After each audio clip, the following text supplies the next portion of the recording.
Tonight on Fox 10 Investigates, we take you inside the world of large-scale drug trafficking. Federal authorities say this organization with ties to Phoenix spread fentanyl across the nation and paid for it with cash and guns. Fox 10 investigator Justin Lum has this exclusive report. The DOJ says the leaders of this drug trafficking ring are father and son with ties to the Valley. In addition to charges of narcotics, conspiracy, and money laundering, these two men are also being hit with the Kingpin statute, also known as the Continuing Criminal Enterprise Statute. As we're learning, in Arizona, ground zero for drug trafficking, families across the state are impacted.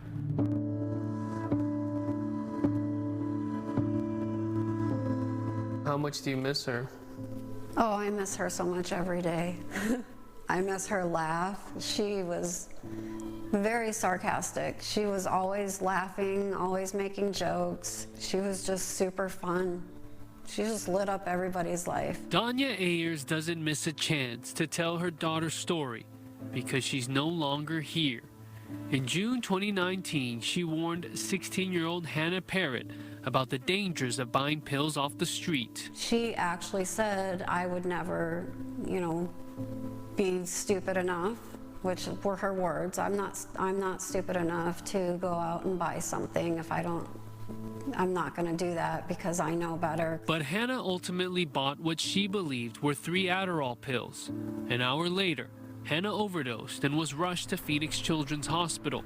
Then, Danya remembers seeing her daughter in the ICU. And if she does make it, it would be a miracle, and she would not be the same person because she would have been severely brain damaged because of how long she was down for. The pill Hannah took was laced with fentanyl. Her death was one of nearly 1,300 fatal opioid overdoses in Arizona that year. You watched her die. We watched her die.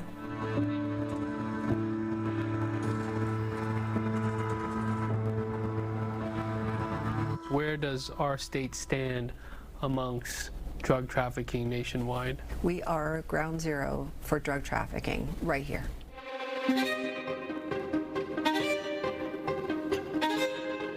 Special Agent in Charge Sherry Oz leads the DEA's Phoenix Field Division. Since 2020, her team has been on the front lines of the fentanyl crisis in Arizona, seizing historic amounts. Synthetics are the wave of the future. With the methamphetamine and with fentanyl, the cartels have learned chemistry and they're making concoctions in the jungles and basements and kitchens. Oz says the Sinaloa cartel and the Cartel de Jalisco Nueva Generacion, known as CJNG, are the largest Mexican criminal syndicates that threaten the U.S. But it's not the migrants that primarily bring in illicit drugs on foot.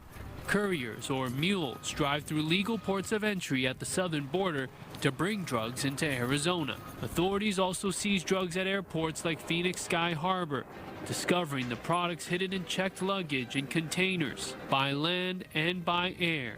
Oz says it's moving fast, and agents are trying to keep up. The cartels find very innovative and creative ways to conceal loads and bring them into this country. We've seen them inside teddy bears, if they go through the mail, everything that you can imagine. You think drug trafficking, illicit drug trafficking, is a $3 trillion business. So that's a lot of money, a lot of reasons to try and bring poison into this country. To be clear, DEA Phoenix is not involved in the case we're about to unveil. In January 2024, a federal grand jury in Johnstown, Pennsylvania, charged 35 people in a second superseding indictment, accusing the group of participating in a violent transnational drug and money laundering operation between August 2021 and June 2023. 26 of the 35 defendants are from the Phoenix area.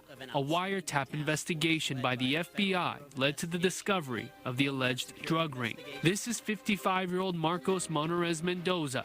He was convicted and sentenced to prison in 2013 for using the mail to set up a methamphetamine delivery in Texas. A decade later, prosecutors believe he and his son Marcos Monarez Jr., aka Nene, are the leaders of the Monarez drug trafficking organization based in Phoenix. Father and son are accused of importing millions of fentanyl pills, kilograms of fentanyl powder, hundreds of pounds of methamphetamine, and dozens of kilos of cocaine from Mexico and selling it throughout the U.S. now charged with the rare Kingpin statute. Court documents say the Monterrez DTO worked with 4 major suppliers from Mexico and Phoenix. Those 4 men are also charged in this case, including Jaime Ledesma. Ledesma is serving time in an Arizona state prison for previous convictions of narcotics possession for sale and weapons misconduct. Investigators say Monterrez DTO paid numerous distributors and couriers to transport and deliver shipments of fentanyl, meth, and cocaine to redistributors in Phoenix, Seattle, Minneapolis, Cleveland, Wichita, Kansas, Fort Wayne, Indiana, and Western Pennsylvania. Through court records, Fox 10 identified some of the defendants accused of working for Monterrez Mendoza to distribute illicit drugs, including Cesar Monterrez, aka Pollo, Colby Barrow, aka Bando, Donald Garwood, and Valerie Sanchez, all in the Phoenix area. Carlos Zamora, aka Calancho, is not only accused of redistributing fentanyl and meth, but law enforcement calls him the enforcer of the operation and says he was paid by Monterrez Jr. to perpetrate violence, including a drive-by shooting. The black market at the southern border is where drugs and firearms trafficking collide. In Mexico, you can only buy a weapon through the army. There are only 2 stores in the whole Mexico, and you have to have a permit in order to buy a weapon. Rafael Barcelo, Tucson's Mexican consul, says both sides of the border feel the negative effects. In the U.S. government's case against the Monterrez DTO, one of its alleged suppliers, Humberto Arredondo Soto, was paid in military-grade firearms smuggled to Mexico by couriers from the U.S. From 75 to 80% of the weapons seized in the commission of a crime in Mexico, those were weapons that were bought in the United States and were illegally trafficked into Mexico. Court records reveal the magnitude of executed search warrants linked to the Monterrez drug trafficking organization. In 2023, authorities searched 9 Phoenix locations, seizing 27 kilograms of fentanyl pills, 7.5 kilograms of fentanyl powder, nearly 50 pounds of meth, 12 firearms, and more than $200,000 in cash. At the same time in Seattle, 5 search warrants led to the seizure of 27 kilograms of fentanyl pills, 14 firearms, and nearly $400,000. This seizure happened in 2022 after investigators learned a passenger on a commercial flight from Phoenix to Minneapolis was in contact with members of the Monterrez DTO. You can see multiple nutrition supplement bottles filled with suspected fentanyl pills. Just weeks later, in another alleged smuggling attempt from Phoenix to Minneapolis, authorities seized 2 protein tubs of fentanyl pills weighing 20 kilograms, also linked to the Monterrez organization. The organized crime has taken so many lives in Mexico. I think from the public opinion point of view in the United States, it's only the drugs that are like the priority, but you cannot tackle the drug trafficking if you don't tackle also the illegal trafficking of weapons from the United States. And it doesn't stop behind bars. The DOJ says while Monterrez Jr. was in prison in the Western District of Pennsylvania, he used contraband cell phones to communicate with other co-conspirators on the outside and orchestrate the distribution of 500,000 fentanyl pills throughout the nation. Marcos Sr. was arrested by Chandler police in November of 2023 on drug and money laundering charges. Out of the 35 defendants, 6 have taken plea deals and 5 of them have been sentenced. For Danya, the repercussions of one drug sale changed her family's life. Last year, Michael Allen Fox was sentenced to 6 years in prison for the distribution of fentanyl that caused Hannah Parrott's death.